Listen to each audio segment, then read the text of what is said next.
Supreme court ने क्या कुछ कहा। देखिए, पीएमएलए की हम लगातार बात कर रहे हैं, हमारे वरिष्ठ सहयोगी भी उस बारे में हमें बता रहे थे कि पीएमएलए के प्रावधान पर बड़ी बेंच इस पर सुनवाई करेगी।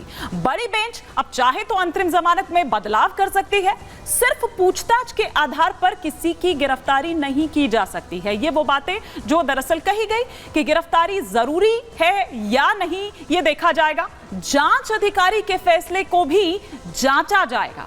अरविंद केजरीवाल 90 दिनों से जेल में कैद है, ये बात भी कही गई। केजरीवाल एक निर्वाचित नेता हैं, हमें पता है। मुख्यमंत्री बने रहना है या नहीं, ये वो खुद तय करें। ये वो तमाम बड़ी बातें जो सुप्रीम कोर्ट ने आज दरअसल कही, और साथ ही साथ जो न्यायपालिका पर विश्वास नहीं करते थे, लगातार सवाल उठाते रहते थे, आज वो ही उसके मुरीद हो गए हैं। क्यों? देखिए इस रिपोर्ट के जरिए।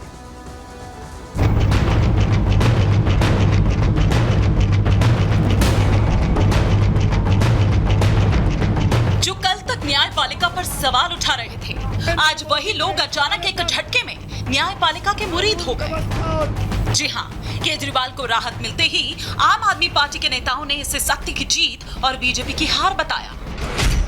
शराब नीति घोटाले में करीब 40 दिनों बाद दिल्ली के मुख्यमंत्री अरविंद केजरीवाल को सुप्रीम कोर्ट ने अंतरिम जमानत दे दी है। जेल से बाहर आने के लिए देश की सर्वोच्च अदालत ने केजरीवाल को जमानत तो दे दी, लेकिन रिहाई अभी भी नहीं होगी और फिलहाल तो उन्हें जेल में ही रहना होगा।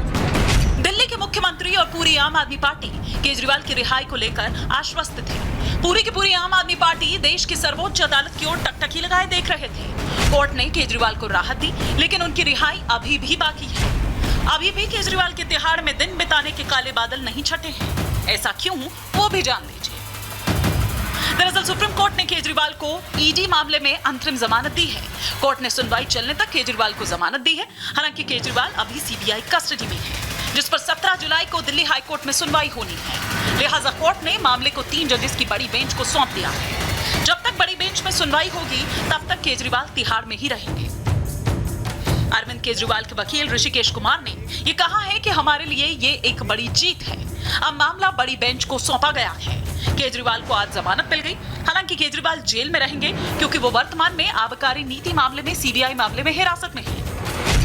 केजरीवाल को राहत मिलते ही आम आदमी पार्टी नेताओं और कार्यकर्ताओं में जश्न का माहौल है, तो दूसरी तरफ आम आदमी पार्टी के जश्न मनाने पर बीजेपी ने 2 टूक जवाब दे दिया। कहा कि केजरीवाल को अंतरिम जमानत मिली है, बरी नहीं किया गया। ईडी ने 2 दिन पहले ही पूरी आम आदमी पार्टी और केजरीवाल को कटघरे में खड़ा किया था। 209 पन्नों की चार्जशीट में केजरीवाल को आरोपी नंबर 37 तो आम आदमी पार्टी को आरोपी नंबर 38 बताया था और केजरीवाल को शराब घोटाले का किंगपिन बताया। हालांकि केजरीवाल को सुप्रीम कोर्ट से अभी अंतरिम जमानत मिली है, लेकिन वहीं केजरीवाल पर कोर्ट ने सुनवाई में कहा कि केजरीवाल की गिरफ्तारी जरूरी थी या नहीं, ये बाद में देखा जाएगा। इसके साथ ही कोर्ट ने साफ किया कि मुख्यमंत्री के पद पर बने रहना या हटना उन पर निर्भर करता है। जहां सुप्रीम कोर्ट ने केजरीवाल को राहत दी है, लेकिन बदलाव की बात बड़ी बेंच पर छोड़ दी है।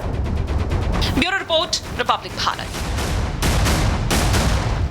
तो राहत तो दी है, लेकिन बड़ी बेंच पर छोड़ दी है बदलाव की बात। अब कितना बदलाव, क्या कुछ बदलाव संभव है, हो सकता है, अखिलेश जी से समझने की कोशिश करते हैं। हमारे वरिष्ठ सहयोगी लगातार इस खबर पर बने हुए हैं हमारे साथ। अखिलेश जी, ये ठीक है कि राहत दे दी है, कड़ी टिप्पणी भी सुप्रीम कोर्ट द्वारा की गई है, लेकिन बदलाव की बात बड़ी बेंच पर छोड़ दी है। कितनी संभावना, क्या बदलाव हो सकता है, क्या मतलब, कुछ आपसे थोड़ा ये समझना चाहेंगे बड़ी बेंच को लेकर।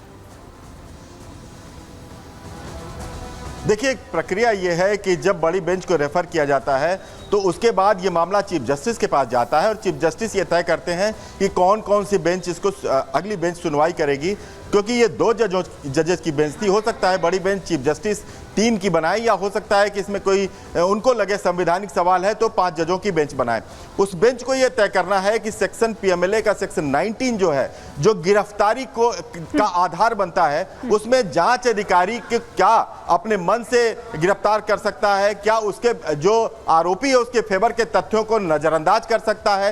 ये कई शर्तें हैं जिसको वो तय करना है। उस दौरान आज के फैसले में कहा गया है कि अगर वो बड़ी बेंच चाहे तो इनके अंतरिम जमानत की अवधि को घटा सकती है या बढ़ा सकती है, लेकिन इसमें भी कई शर्तें हैं जो बार बार आम आदमी पार्टी कह रही है कि अगर सीबीआई मामले में जमानत मिल जाती है तो बाहर आ जाते हैं। सीबीआई मामले में अगर जमानत मिल जाती है और हाईकोर्ट में ही जो पीएमएलए के सेक्शन 45 के तहत जमानत रेगुलर बेल की मामले की सुनवाई हो रही है, उसमें अगर सुनवाई टल जाती है तब तो हो सकता है कि वो बाहर आ जाए, लेकिन सीबीआई में जमानत मिल जाती है और पीएमएलए के मामले में जमानत नहीं मिलती है तो सुप्रीम कोर्ट के फैसले के अंतरिम जमानत के आदेश के बावजूद भी केजरीवाल जेल से बाहर नहीं आएंगे। तो इसमें किंतु परंतु बहुत है, लेकिन मैं ये बार बार कह रहा हूं कि इस फैसले से सिर्फ राहत ही नहीं, एक बड़ी उम्मीद जगी है केजरीवाल के वकीलों की टीम में कि उनका मोरल बढ़ा है और उनको ये उम्मीद है कि जो सुप्रीम कोर्ट ने सवाल उठाए हैं इन सवालों को हम अगर हाईकोर्ट के सामने रखेंगे तो हो सकता है कि हाईकोर्ट भी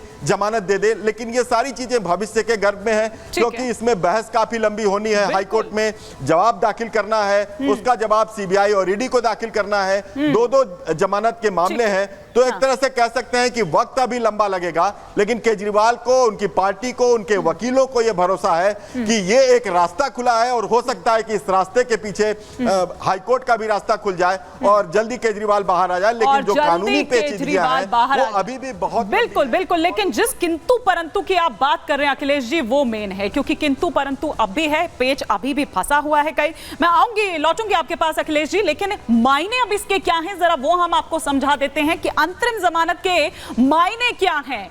ये ग्राफिक्स के जरिए हम आपको बता रहे हैं कि मायना पहला अगर ये कि केजरीवाल का पक्ष मजबूत है अब इससे, क्योंकि अंतरिम जमानत जब मिल गई है और जैसा कि थोड़ी देर पहले अखिलेश जी हमारे वरिष्ठ सहयोगी कह रहे थे कि मोरल हाई हुआ है केजरीवाल का, आम आदमी पार्टी का और साथ ही साथ उनके वकीलों का भी। दूसरा ये कि जेल से निकलने के आसार बढ़ गए हैं, वही बात जो अखिलेश जी यहां पर कह रहे थे कि अब इससे उम्मीद यहां पर बढ़ी है कि भैया यहां पर जब मिल गई है राहत तो उन्हीं तमाम बातों को वो वहां हाई कोर्ट में रखेंगे और उसके जरिए कहीं ना कहीं एक रास्ता खुलेगा। ये तीसरा ये कि गिरफ्तारी पर सवाल को एक मजबूती यहां पर मिलती हुई नजर आती है। तो और इसके अलावा अगर हम आगे बढ़ें तो ईडी को पक्के सबूत लाने होंगे, यह भी बात यहां पर कही गई है। अंतरिम जमानत के मायने हम यहां पर आपको बता रहे हैं, तो यह सिलसिलेवार तरीके से कि क्या मायने यहां पर हैं अंतरिम जमानत के, ये हम आपको यहां पर बता रहे हैं। लेकिन आगे बढ़ते हैं और आगे बढ़कर अब कुछ और जानकारियां जो यहां पर बता रहे हैं, ये तो आपको लगातार बता ही रहे हैं कि भाई किस तरीके से उनका जो वकील हैं आम आदमी पार्टी है और खुद केजरीवाल की भी अगर बात की जाए तो उनकी भी उम्मीद बढ़ती हुई यहां पर नजर आती है। लेकिन अंतरिम जमानत के मायने हमने आपको बता दिए, अब हम आपको बताते हैं कि किस तरह से आधी राहत ये है लेकिन सियासत इस पर पूरी हो रही है।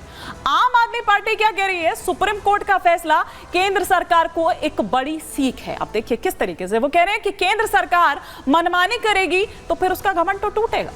ईडी गलत नीयत से काम कर रही है, ये लगातार पहले दिन से कह रही है आम आदमी पार्टी और आतिशी सिंह भाई कहती हुई नजर आ रही है कि ईडी गलत नीयत से काम कर रही है। रिहाई रोकने के लिए सीबीआई की एंट्री की गई कि मतलब उनको पता था कि भैया यहां से छूट जाएंगे तो इसलिए सीबीआई को पीछे लगा लिया कि कहीं ऐसा ना हो कि बाहर आ जाएं। केजरीवाल को बेवजह जेल में रखा हुआ है, ये कह रही है आतिशी सिंह।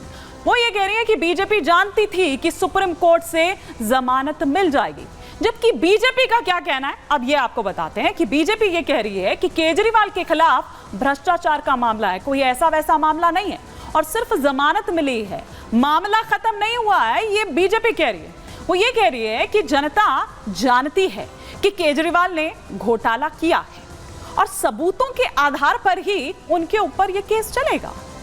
ईडी और सीबीआई के पास केजरीवाल के खिलाफ पक्के सबूत हैं, केजरीवाल के खिलाफ यह मामला चल रहा है। तो आप देखिए कि किस तरह से इस पर सियासत होती हुई नजर आ रही है और किस